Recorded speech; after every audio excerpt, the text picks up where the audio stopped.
start off with, I was showing you a couple of functions there that were saving these CSV files out, and what Charles has shown us is that we could have actually taken that CSV data and stored it directly in the file instead of having all of these extra CSV files floating around.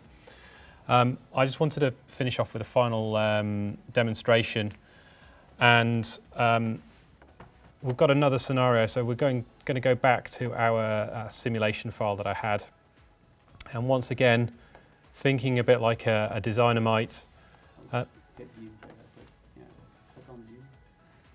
So view. Okay. So we've got another scenario where we've now got this analysis that's been produced. Before we were looking at specific points and we were interested in those.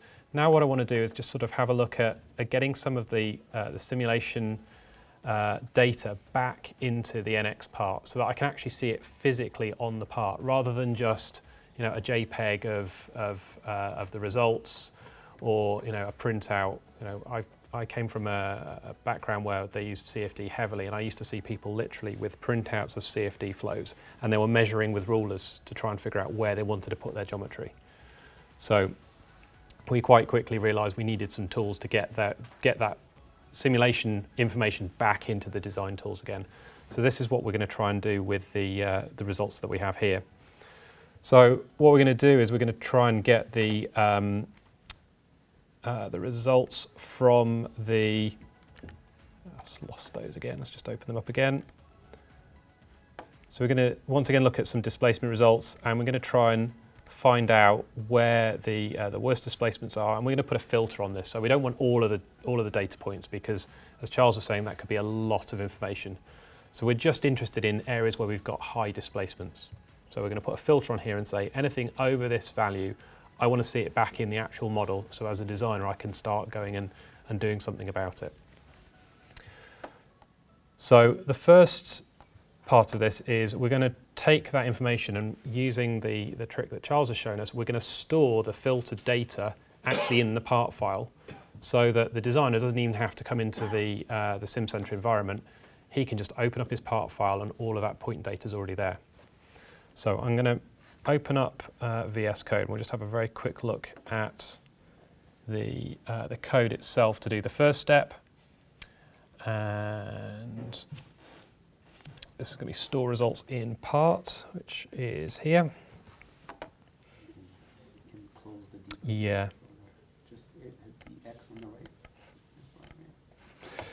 So this is the code that's basically going to store that result data in the part. And if we have a quick look at the structure, it's very similar to that first bit of code that we used. So we've got a big function here called extract large displacements, which we're going to pass in a part file. We're going to pick out a load case index. We could tell it to take all of the load cases in this simulation, and we could group those, and so we can turn them on and off. Here we're just going to filter out a specific one, and the same with the step index as well.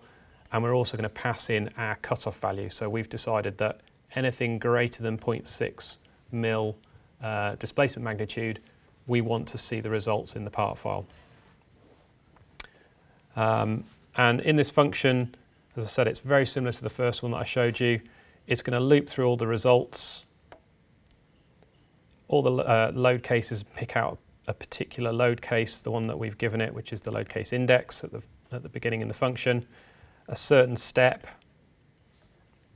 It's then going to go through the result types, only pick out displacements, and it's going to filter out to just show us the magnitude. So this time we're not going to get all 4 of those data points, we're just going to get the magnitude information out. And what that will do is it will return us a set of filtered displacement results.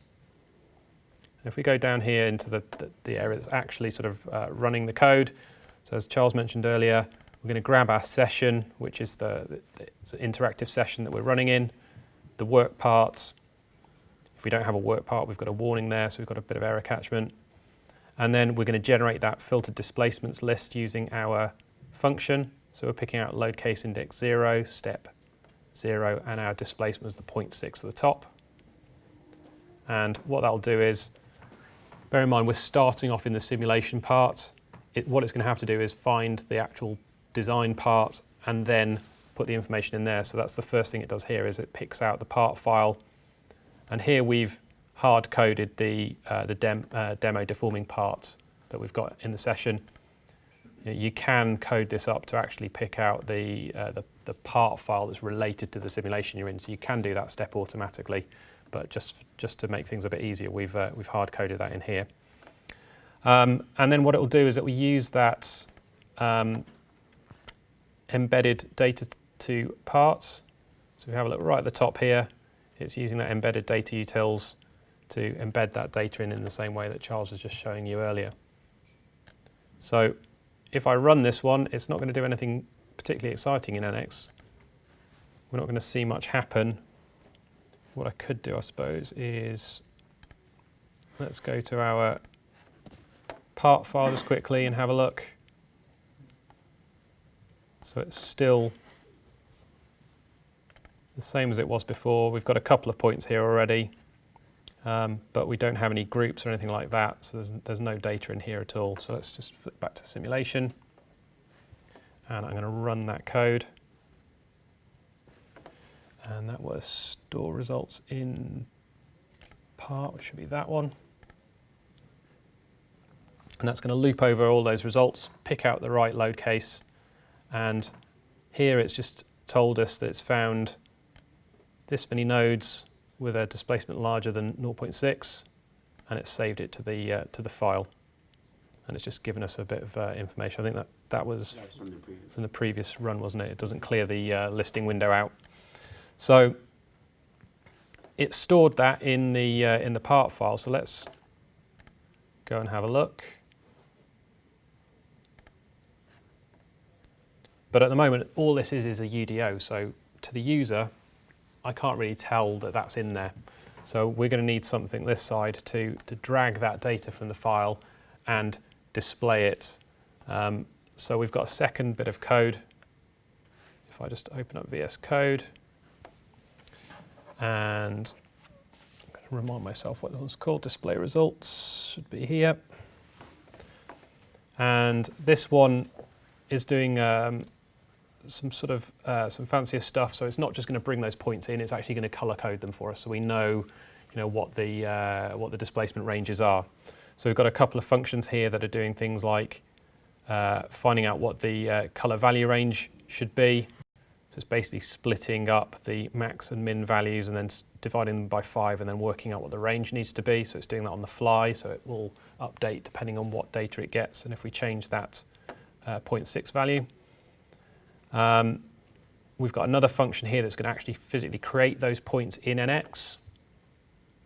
And we can see here that it's picking up on those range values, deciding what to do. And we've got the colors. So these are the NX color numbers that it's going to set them to. So we've got red, orange, yellow, light green, and green. And it's also going to create a group to collect all of those points, because if we had multiple load cases, we probably don't want to see all of those points overlaid on top of each other. We probably want to be able to turn load cases on and off. So by having a group collector, we'll be able to do things like that. So those are the main functions in the code. If we just have a quick look at how it's working. So once again, it's got a session and a work part. We're grabbing the filtered nodes from this read embedded data function, which is in that embedded data utils that Charles was talking about earlier. So it's going to grab that from the part file, and that's the data that we just stored in the last step. And it's going to apply the color ranges on the values.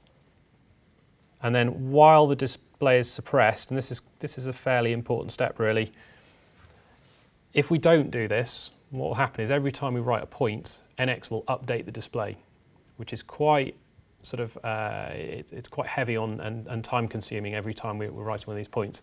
If we're writing 10,000 points, it can actually add up to a significant amount of time.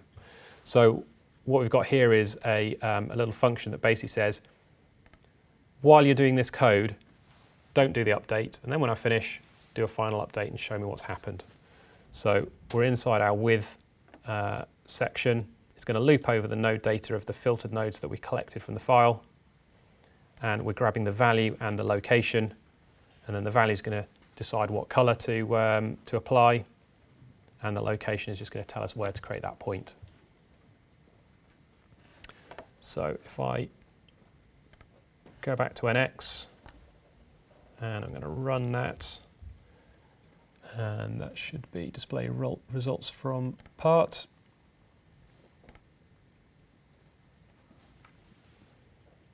We run that, so it's going to grab all of that data that was already stored in the part file. I've not had to go to the simulation at all here, and it's picked out all of those points that we stored in the file, and it's brought them in and overlaid them on the geometry. So as a designer now,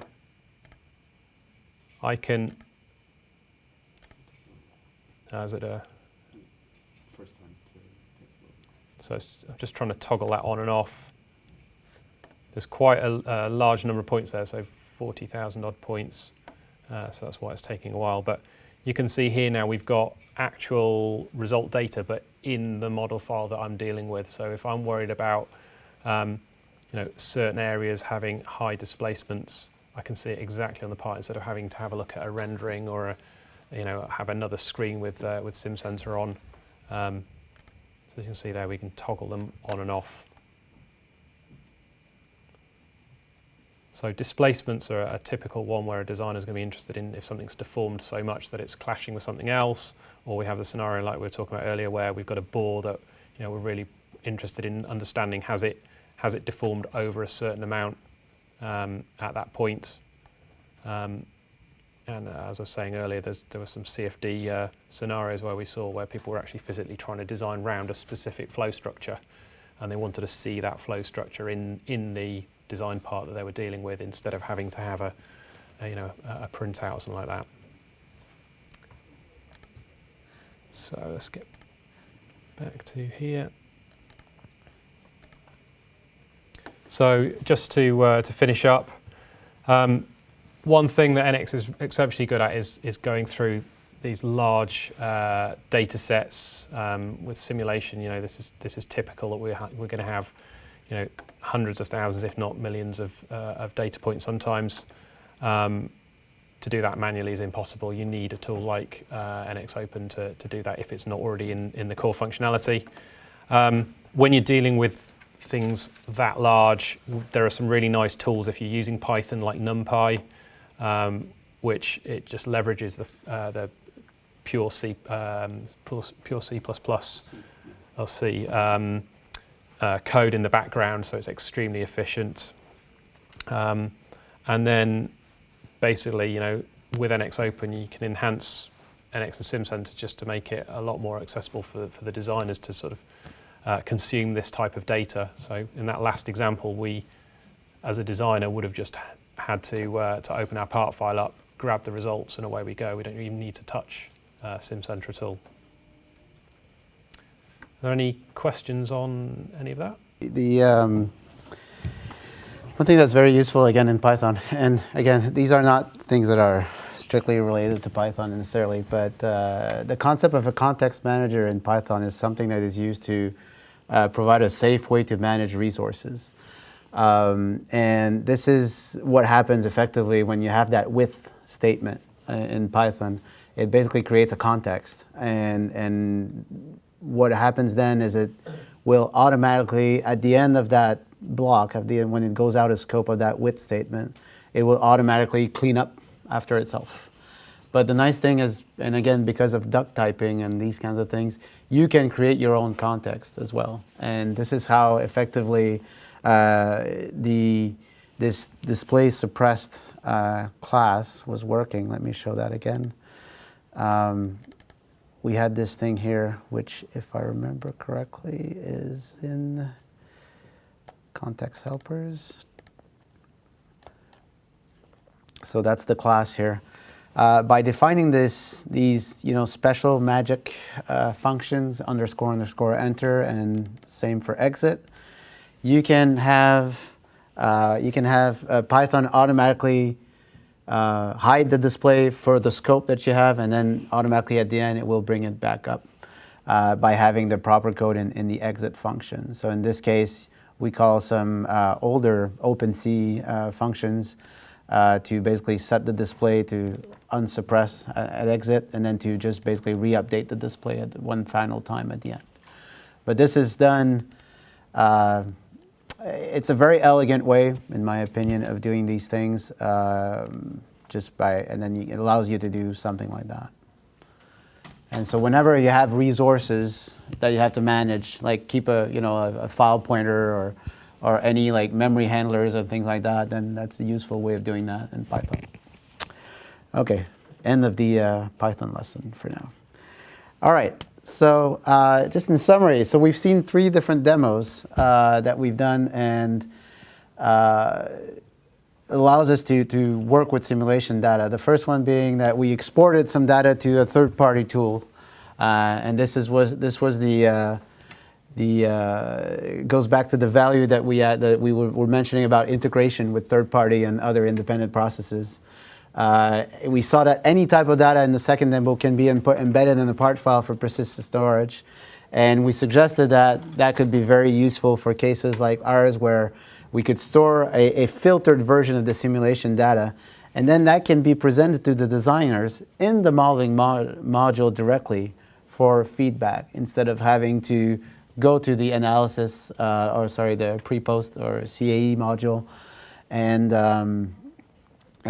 having to understand nodes and elements and these kinds of like things. Then no need to worry about that. So in all, I hope it gives you a sense that we can help you if you have any questions, or if you have any desire to do these things with simulation data or with anything else in the NX Open world. We can help you. We're experts at NX Open and the other NX programming interfaces that we've shown before, and we look forward to hearing from you if you have any questions. On that note, I guess that's where we are. Questions and hopefully answers for you if you have any. Maybe not. Anyway, you can find us around, Mark or I, if you have any of those. And also, or you can do not hesitate to contact us if you have any comments or suggestions, or you need help with something. Give us a call or email us. You have the email addresses there, and then you can always find all of this information on the Maya website as well. Okay. All right. Thank you very much for being here and for listening. And that concludes our talk.